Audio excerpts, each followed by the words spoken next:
Ribuan kapal penangkap ikan yang beroperasi di Indonesia mengeksploitasi sumber daya kelautan dengan potensi ekonomi yang mencapai ratusan triliun rupiah dan mengancam keseimbangan ekosistem laut Indonesia. Negara melalui Kementerian Kelautan dan Perikanan menunjuk Ditjen PSDKP atau Pengawasan Sumber Daya Kelautan dan Perikanan untuk mengawasi eksplorasi dan eksploitasi laut secara profesional dan berkelanjutan melalui digitalisasi SPKP atau Sistem Pemantauan Kapal Perikanan. Komitmen Ditjen PSDKP untuk melayani dan melindungi secara transparan dan akuntabel sesuai Undang-Undang dan Peraturan Menteri tentang Perikanan dan Pelayanan Publik, meluncurkan aplikasi Salmon atau Sistem Aktivasi Lacak dan Monitor Transmitter SPKP secara online yang berbasis mobile dan selaras dengan visi Industri 4.0.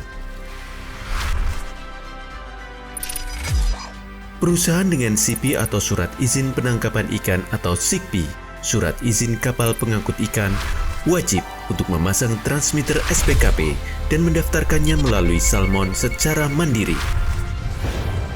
Di mana surat keterangan aktivasi transmitter atau SCAT dapat diproses dalam waktu 40 menit.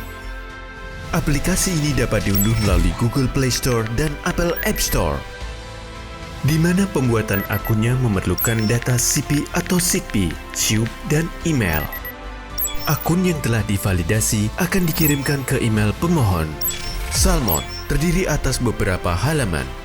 Halaman dashboard sebagai halaman utama yang menampilkan rangkuman informasi SCAT dan transmitter.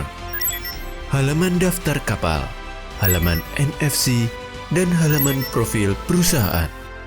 Pada halaman daftar kapal, terdapat menu layanan SPKP dan daftar SCAT yang telah dimiliki. Permohonan SCAT meliputi permohonan baru, perpanjangan untuk izin SCAT yang telah masa habis berlakunya, perubahan yang terdiri atas perubahan ID, kepemilikan atau nama kapal, dan penggantian untuk mengganti SCAT. Sedangkan permohonan baru meliputi 4 langkah mudah. Pertama, input nomor transmitter kapal untuk cek keaktifan transmitter. Kedua, input SIPI dan SIKPI atau billing simponi.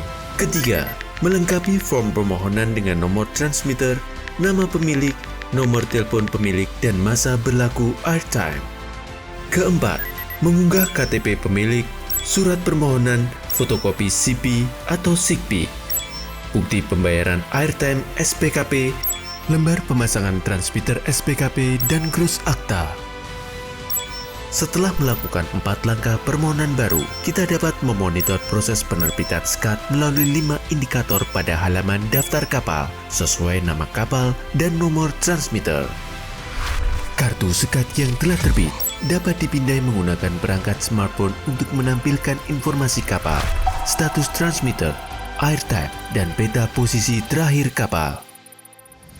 Saat ini, Salmon Track Mobile dapat dimiliki dan diunduh di Google Play Store dengan fitur info kapal, sebaran kapal, dan tracking pergerakan kapal. Fitur tracking akan menampilkan jalur pergerakan kapal berdasarkan periode waktu yang diinginkan. Secara khusus, pemantauan pergerakan kapal perikanan dapat diajukan kepada Ditjen PSDKP bila mana kapal mengalami kecelakaan atau dicurigai melakukan kejahatan dan kecurangan di laut. Pendaftaran pemantauan khusus ini dilakukan dengan melampirkan SIPI, SCAT, dan identitas pemilik kapal. Seluruh fitur Salmon dan Salmon Track Mobile menjadi solusi pemantauan kapal perikanan di Indonesia, sehingga aspirasi besar laut Indonesia sebagai aset di era ekonomi digital dan industri 4.0 untuk perizinan dan pengawasan perikanan menjadi bukti dukungan Ditjen PSDKP akan visi pemerintah 2030 Indonesia sebagai bagian 10 negara perekonomian kuat dunia.